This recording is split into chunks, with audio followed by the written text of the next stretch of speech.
Just a little side note that if you want to rewatch this, or if you ever want to watch the discussion group after it actually occurs, if you're not able to make the live,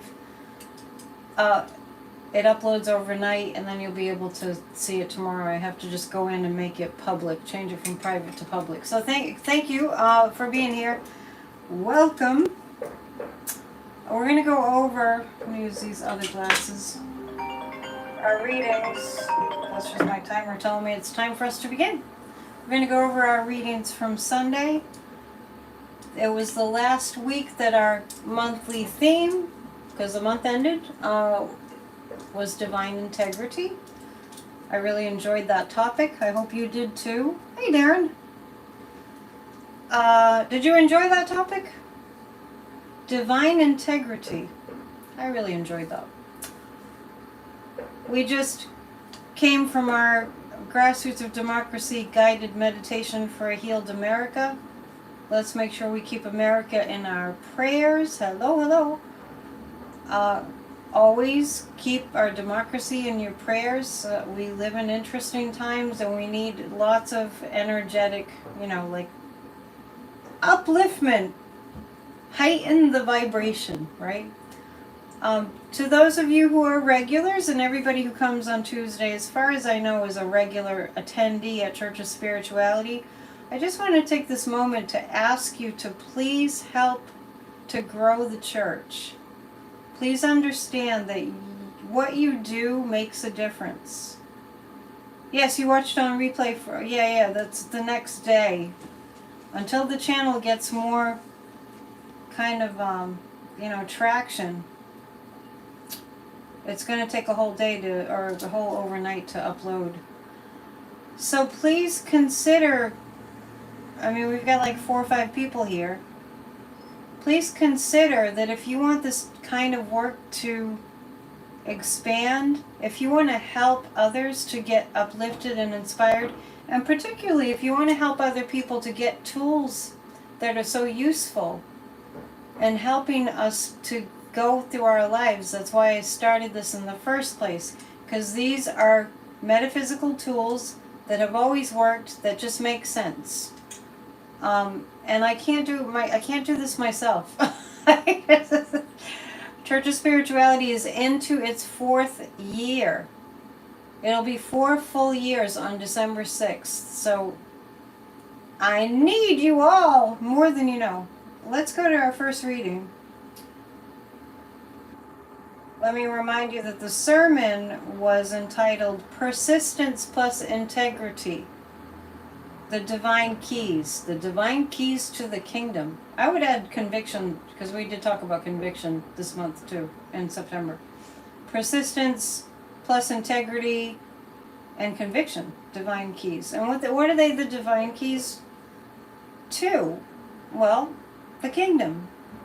And it's, if you think about the word keys, what does a key do? A key unlocks a door. Could be any kind of door. Key unlocks a safe. A key unlocks a car, although you have keyless entry nowadays, but a lot of us still have keys. So what we're doing is we're considering that in order to get into a life that really works for us, and when it works for us, it works for others, because we're greater transmitters of light and love and goodness. We want to unlock that to make our lives better and the lives of all those around us better. So this will unlock that. So Neville Goddard says the following. We love Neville Goddard. Be ye transformed by the renewing of your mind. That's from Romans 12, verse 2. To be transformed, the whole basis of your thoughts must change. I want you to really take in these words. To be transformed, the whole basis of your thoughts must change. Let's just pause for a second. Let's think about the whole basis of our thoughts must change. If we want a transformation in a particular area, We have to stay with that. We have to constantly remind ourselves of that. But your thoughts cannot change unless you have new ideas, right? Otherwise, by default, we're going to go back to the old grooves, the old ways of thinking, the path of least resistance. We'll always fall back into our old grooves. So transforming really requires that we put in the new ideas. We open the door with our divine keys of conviction and persistence and integrity. We open the door and we put new ideas in. You can think of it as like opening the door to your mind, right? So new ideas. For you think from your ideas. I've never been able to succeed myself personally at creating something new with my old ideas. It doesn't work. All transformation begins with an intense burning desire to be transformed. Do we have intense burning desires to be transformed? If you were in an evangelical church, maybe they'd say, do you have an intense desire to burn for Christ? A burning desire for God. It's important.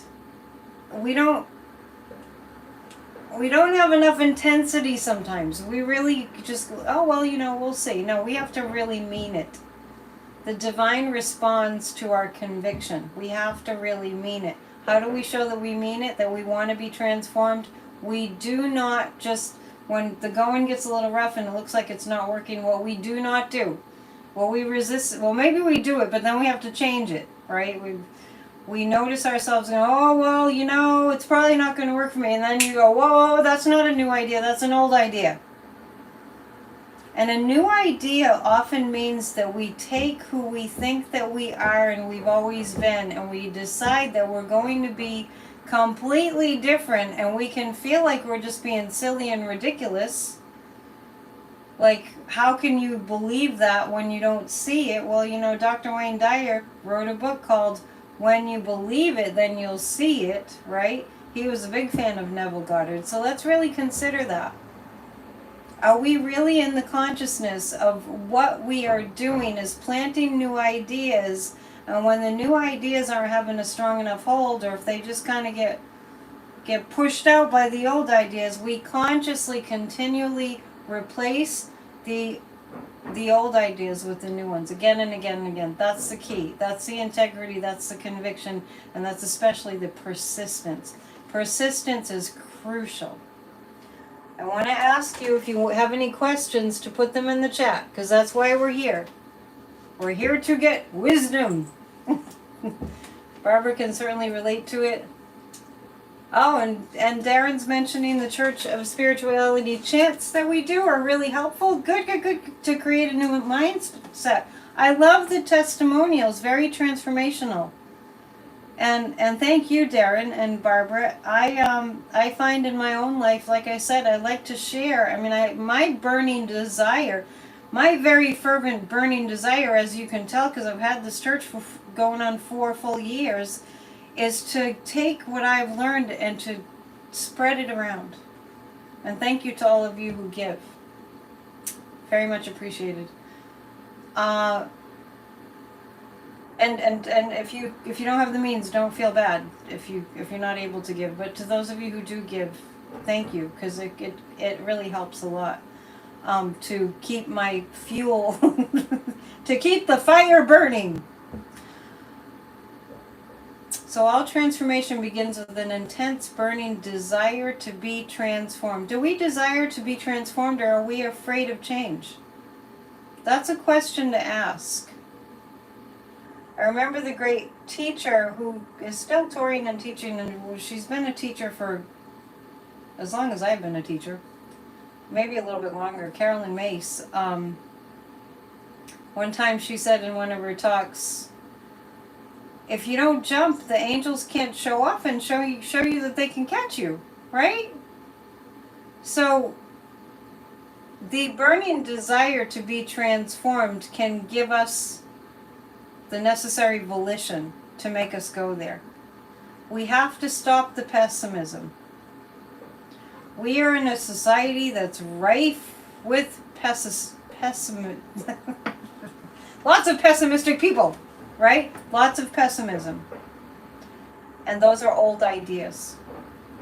The ideas we must adhere to, and we need support adhering to the new ideas, because mostly what's out there is negative. Okay? So, yeah, Carolyn Mace was, yeah, she was raised Catholic. Yes, she definitely very much was. I relate to so much about her, about the way she is. So, let's just pause for a moment and think about, what do you have an intense burning desire to be transformed? What is the thing that you want to be transformed?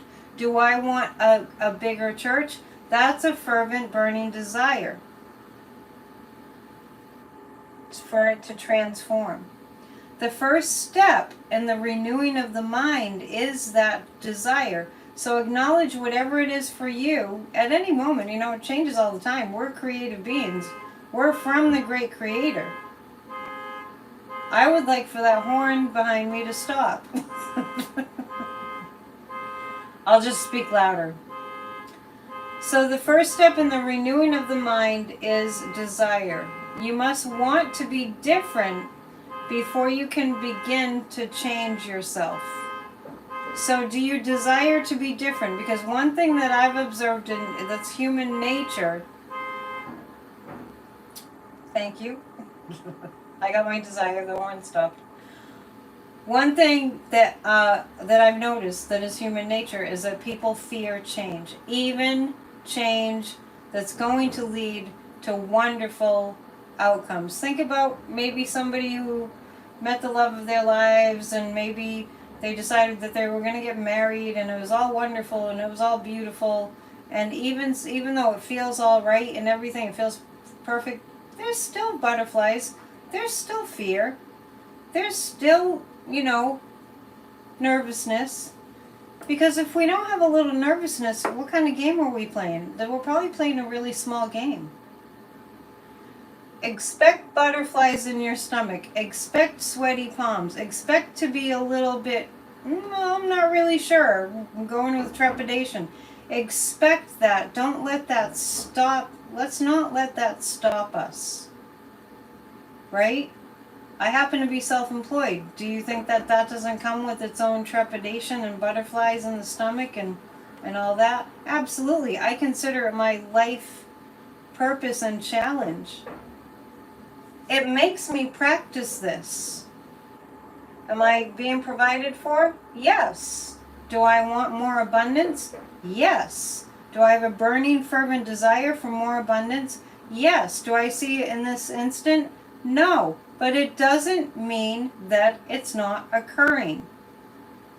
And it does occur when I continually give this repeated, consistent desire to transform that into something new. And the way that I know personally I get hung up is that path of least resistance, where I was told I didn't have very much. I was told I would never be able to earn enough. I was told all these old programs, oh, it's limited, oh, there's not enough, oh, you'll never have enough, oh, you won't be able to pay your bills, right? That's the path of least resistance for me. And I'm telling you this because you might be able to relate to it, because many, many, many people can.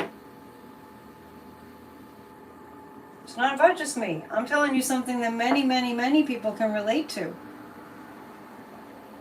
Okay, so check in. Do I have a fervent, burning desire? Yes. The most important thing is to not put that fire out. Yeah, so Marie is saying, been afraid of change for years. I'm going to tell you something. Some of you might remember our friend Abby, who used to come to our groups. She passed away in July. I didn't know it. A lot of you know this already because I shared it.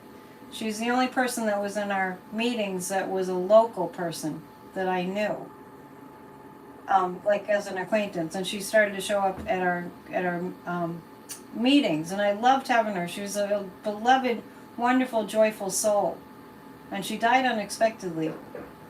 I think of a heart attack.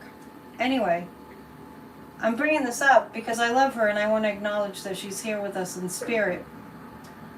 But also, if we're too afraid to move forward in our lives, do we really want that fear to be the dominant theme? It's just a question to ask yourself. It's not like you don't have to tell me, but just, do you want that to be the theme from now till the end? Can we go through a few butterflies because we have a strong conviction that there's something that we are meant to do?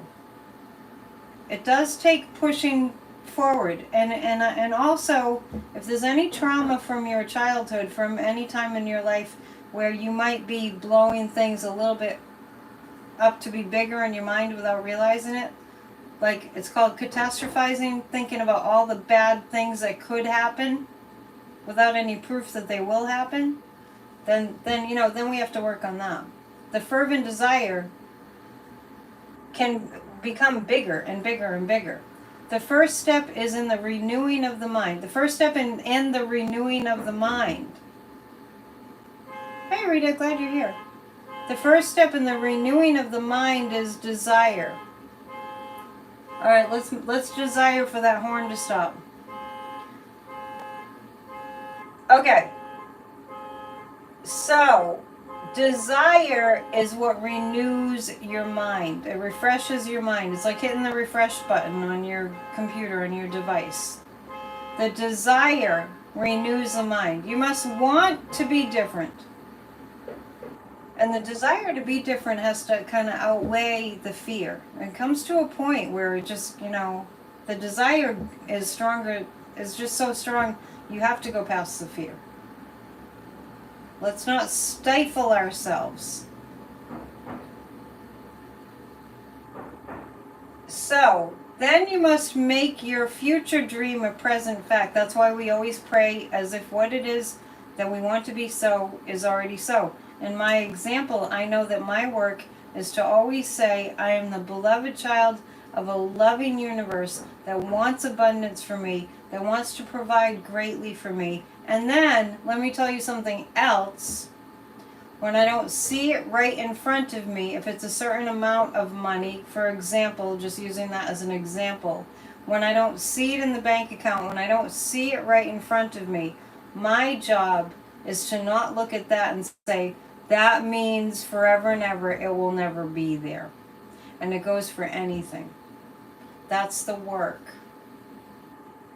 And a lot of us don't want to do the work. A lot of us, we live in a society and we can get sucked into, but it's supposed to happen right now. Well, declare it as if it's already so. Just keep declaring it. I see it, I feel it, and in some time, space, reality, it exists. It exists. That desire exists on an energetic level, an energetic form that Ernest Holmes often called divine substance. It exists. Like when we pray for in our Healed America treatment, our prayer treatment, our affirmative prayer treatment for Healed America, when we pray about that, what we're doing, is there threats of violence? Are there terrible things happening? Are there wars? But when we hold the space for that peace and that healing, when we hold the space for that, then at least it becomes a very strong probability. But if we can't conceive of it, it's very hard to create it. Darren saying, you can't hear the thump as much. I closed the windows, but I can certainly hear it. But there was a car alarm going off. I live in the city. Okay. So make your future dream a present fact. We are creators. We are from the great creator. We have within us the capacity to create everything. In fact, that's what we've always done. We do this by assuming the feeling of your wish fulfilled. Now, Wayne Dyer wrote a book, and I've mentioned this before. I think I might have even done this exact reading before. I probably did. Wayne Dyer wrote a book called Wishes Fulfilled. it's kind of inevitable that I'd repeat readings, because they bear repeating. They're worth repeating. So assuming the feeling of your wish fulfilled. So right now, everybody just stop and think about something that you desire to have in your life.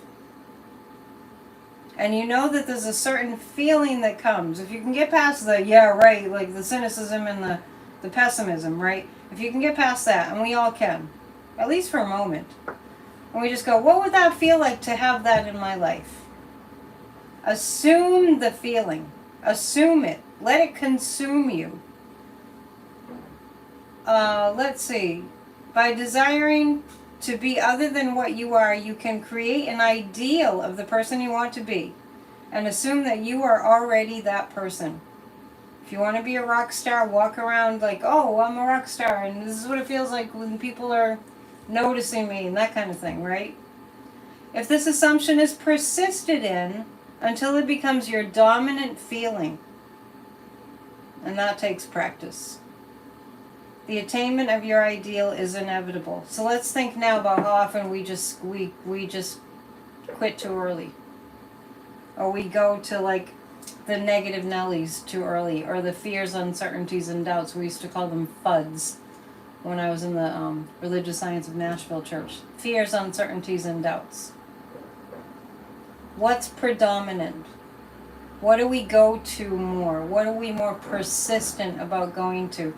We have to kind of stand like vigilant at the door of our thoughts. We have to stand guard at the door of our thoughts. Yes, persistent, some practice, Marie. And just remembering too, like a musical instrument, you don't get better unless you practice. I mentioned on Sunday that I quit Duolingo. I didn't really quit, but I got away from it for a while. Well, I recognize that if I don't get back to it in a few days, I was just getting frustrated learning French. If I don't get back to it, then I will lose it, right? And our practicing the presence and using the creator, the divine creator within to co-create with God, like we always talk about on Sunday. We are one in spirit. We co-create with God. We lift our prayers up to the light, expanding our loving thoughts. So I wrote that just to get us into the energy of we're doing this. We are co-creating. Anything that's worth doing is worth doing with a sense of humor, with a sense of lightness and levity. And I'm going to practice that with this church.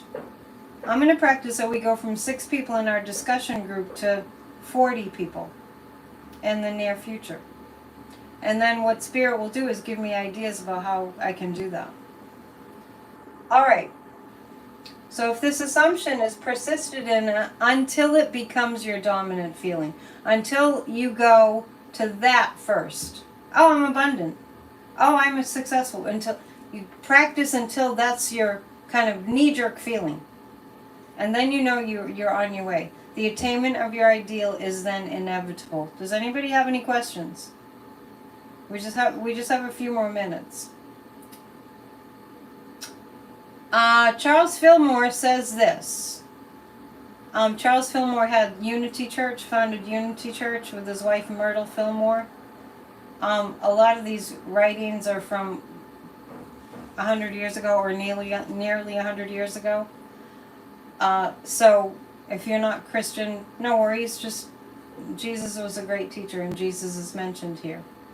Jesus stressed the idea that God has made abundant provision for all his children. Bring donuts, I like it. God has made abundant provision for all his children, even to the birds of the air and the lilies of the field. The Lord has clothed you with soul substance. Soul substance.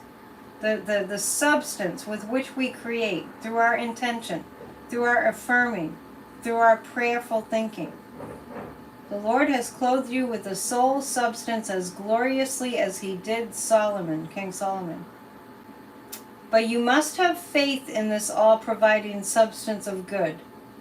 And by your continuity of imagination, that's the creative force, continuing to imagine it, set it to forming the things that you desire. Set your imagination to forming the things. Like, you can think of divine substance as the energy around us, like a ball of clay. So, if you're persistent in working this idea into your conscious mind, it'll eventually drop down into your subconscious mind, where all those old programs live. All those old programs that are telling you, can't be that way, like I was describing to you earlier. You can't succeed at that, right? Those are in the subconscious, and that's what stops our manifestations from becoming manifest. And that's why it gets so challenging for people, because they can't access the thoughts that are negative and lacking and pessimistic, because they're lodged in the subconscious. And they're usually, from the spiritual counseling work that I've done all these years, I see that it's usually deposited into our subconscious mind by the people that raised us, by the people that were around us. If we're persistent in working this idea, whatever it is that we want to become manifest, in our conscious mind, it will eventually finally drop down into your subconscious mind, where all those old negative programs live. And then it will start working there, continue to work there, where things take form and become manifest. So we replace the old thoughts with the new thoughts. Invisible substance, when your subconscious becomes filled with it to the overflowing point, will ooze out, as it were, into all your affairs. Then you start to see your desire become manifest. But it does take persistence. We can't quit. I'm not going to learn French if I quit, if I don't go back to my learning French app. Right? Right? Can I get a witness? You become more prosperous and successful, so gradually, simply, and naturally. A lot of times it happens, it just kind of creeps in, right? So look at where you've made progress, where you might not have noticed that you've made progress. We tend to not point out the positive to ourselves. That's a program too. So you will become more prosperous and successful, so gradually, simply, and naturally, that you will not realize that it derives from a divine source and an answer to your prayers. Notice the miracles occurring. We must realize all the while, however, that whatever we put as seed, like a seed that you plant. Oh, the subconscious mind's got all kinds of stuff in it. Don't drink the Kool-Aid. So we must think about this. We must realize all the while that whatever we put as seed, like a seed you plant, into the subconscious soil, will eventually bring forth after its kind. Whatever you plant in there is going to be brought forth.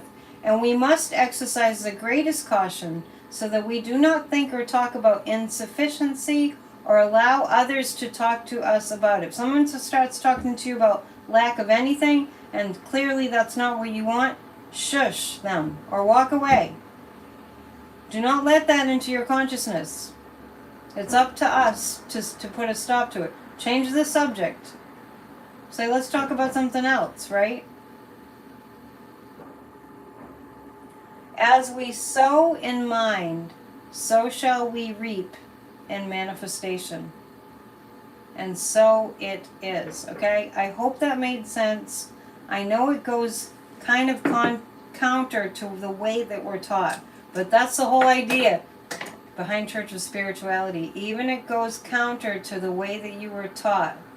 The way that we were taught, if we're experiencing lack and limitation in any area of our lives, not getting what's our most fervent desire, then we are being run by old programs, and all we'll get is those old programs until we consciously change it and plant new seeds. Alright? So, with that, let's conclude our meeting. Thank you for coming, and as I said earlier, please share Church of Spirituality, and please invite people to church. This is for everybody, and everyone benefits. Alright, with that, there's a car horn beeping again outside, so I'm going to say goodnight, and if tonight's debate night, pray for our Democratic vice presidential candidate to do amazingly well. Okay? Thank you. I hope you enjoyed it. If you ever need to ask me anything or tell me anything, you can send me an email at AnnetteDion7@gmail.com. All right. See you soon. Namaste. Have a good night.